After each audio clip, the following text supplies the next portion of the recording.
Assalamualaikum warahmatullahi wabarakatuh. Perkenalkan nama saya Artesian Rukmana dengan NIM C1A021232. Kali ini saya akan melakukan pengujian distribusi lag menggunakan EViews dengan variabel Y yaitu nilai tukar petani di Provinsi Jambi tahun 2008 hingga tahun 2023. Variabel X1 yaitu indeks harga yang dikeluarkan petani di Provinsi Jambi tahun 2008 hingga tahun 2023. Variabel X2 yaitu indeks harga yang diterima petani di Provinsi Jambi tahun 2008 hingga tahun 2023. Langsung saja kita lakukan pengujiannya. Pertama-tama kita pencet File, New, lalu Work File. Lalu kita masukkan data tahun awal dan data tahun akhir dari pengujian kita kali ini, yaitu tahun 2008 dan tahun 2023. Kita pencet OK. Lalu kita pencet lagi Quick yang ada di atas, kita masukkan data dari Excel, data salinan dari Excel, kita salin. Dan ini dia data saya.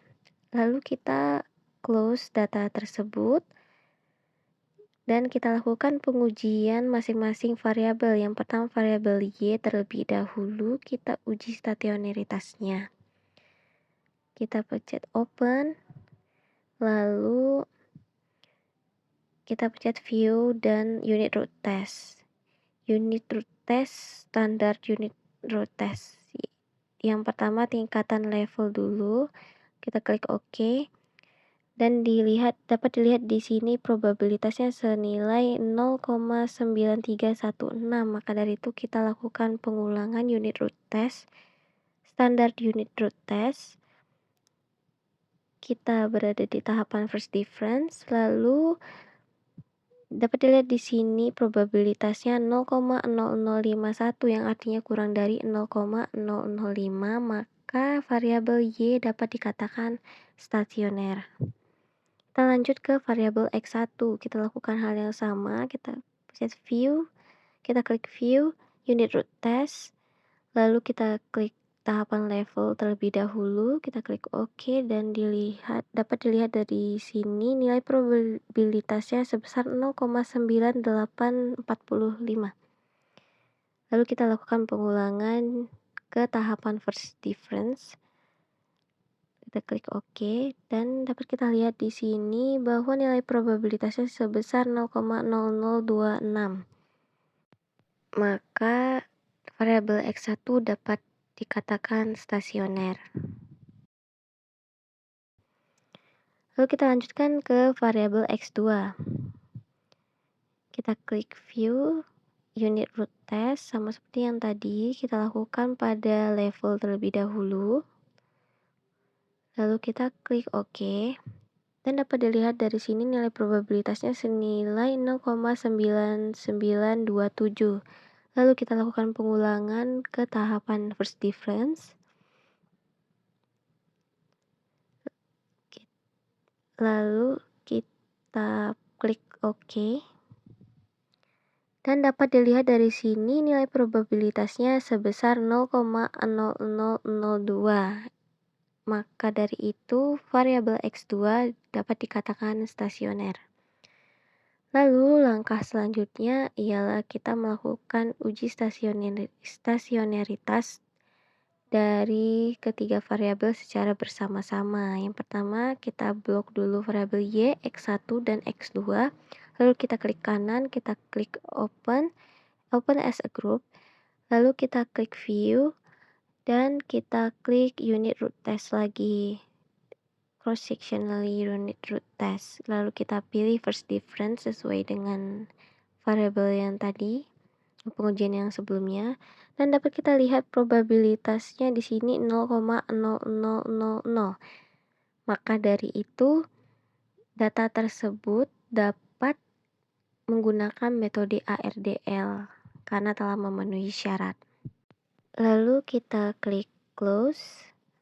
Tahapan selanjutnya ialah melakukan pengujian ARDL. Kita klik kanan open as estimation, lalu kita pilih ARDL, maka otomatis akan berubah seperti ini.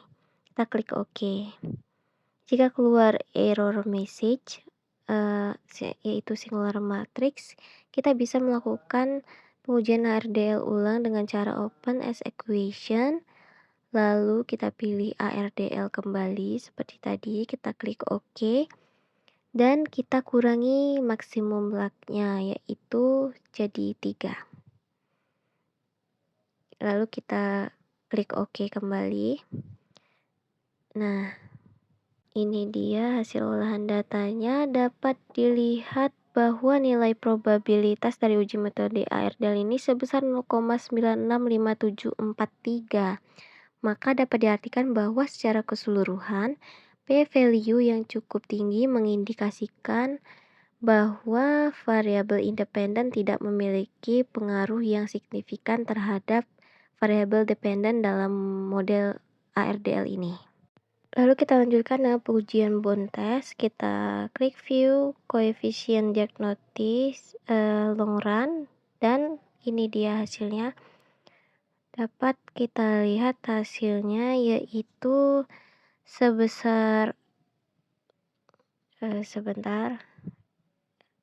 F statistiknya sebesar 3,347087 pada tingkat signifikansi 10%. Dengan tingkat signifikansi sebesar 10% tersebut, artinya kemungkinan tidak ada keseimbangan jangka panjang di antara variabel-variabel tersebut. Lalu kita lanjutkan ke pengujian luck optimum. Kita klik coefficient diagnosis. Kita klik model selection summary, kriteria graph. Lalu dapat dilihat berdasarkan AIC atau AKIK information kriteria, yaitu top 20 model yang dimana nilai luck yang lebih rendah menunjukkan model yang lebih baik. Dari sini dapat kita lihat bahwa ARDL 313 merupakan model yang lebih baik di antara model yang lain. Lalu langkah selanjutnya kita akan melakukan pengujian asumsi klasik, yaitu yang pertama uji normalitas terlebih dahulu. Kita klik view, lalu kita klik residual diagnosis, histogram normality test, dan dapat dilihat hasilnya yaitu probabilitasnya sebesar 0,143655, yang dimana probabilitas uji normalitas tersebut lebih besar dari 0,05. Maka dari itu asumsi normalitas residual dianggap terpenuhi. Lalu kita lanjutkan ke pengujian autokorelasi.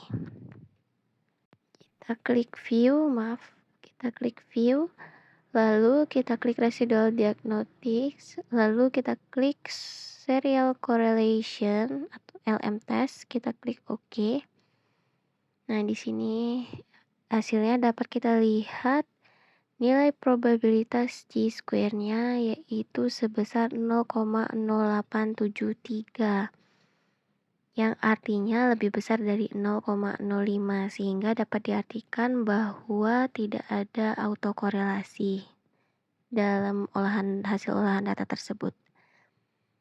Lalu pengujian selanjutnya yaitu uji heteroskedastisitas. Kita klik heteroskedasticity test, lalu kita klik OK, dan hasil yang didapat ialah nilai probabilitas Chi-square sebesar 0,7619. Berdasarkan data R-square tersebut, nilainya lebih besar dari 0,05, artinya asumsi heteroskedastisitas terpenuhi. Lalu pengujian selanjutnya ialah pengujian stabilitas. Yang pertama ialah uji recursive estimate dengan menggunakan Custom test. Kita klik OK, dan pada gambar tersebut dapat kita lihat bahwa garis biru tidak berada di tengah garis merah. Garis biru itu merupakan data aktual, sedangkan garis merah merupakan model prediksi. Berarti data aktual cenderung lebih tinggi daripada prediksi model. Yang selanjutnya ialah Lalu kita masuk ke tahapan selanjutnya yaitu stabilitas recursive estimate menggunakan sum of square test.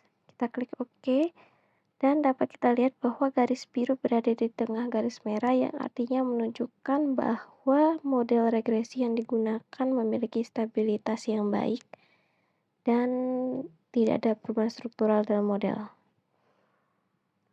Lalu yang terakhir yaitu kita lakukan forecast atau peramalan. Kita klik open equation lagi seperti sebelumnya. Lalu kita pilih LS. Lalu kita klik forecast di bagian kanan atas. Kita klik forecast. Lalu kita klik yang ada YF itu kita klik OK. Nah, dapat kita lihat dari sini, dari gambar tersebut, menyatakan bahwa model yang digunakan mampu memprediksi data aktual dengan akurat dengan adanya kenaikan dari tahun ke tahun. Di situ dapat kita lihat bahwa garis biru berada di tengah-tengah garis merah. Nah, dapat kita simpulkan bahwa model tersebut tidak bias sistematis yang signifikan. Lalu, tahapan selanjutnya ialah kita bandingkan YF dengan Y. Kita klik open, kita bandingkan. Di tahun 2023 tahun akhirnya, kita lihat di sini dari YF sebesar 10.688, sedangkan dari Y tahun 2023 sebesar 10.808. Selisihnya hanya sedikit. Baik, itu saja yang bisa saya sampaikan. Terima kasih yang sudah menonton. Assalamualaikum warahmatullahi wabarakatuh.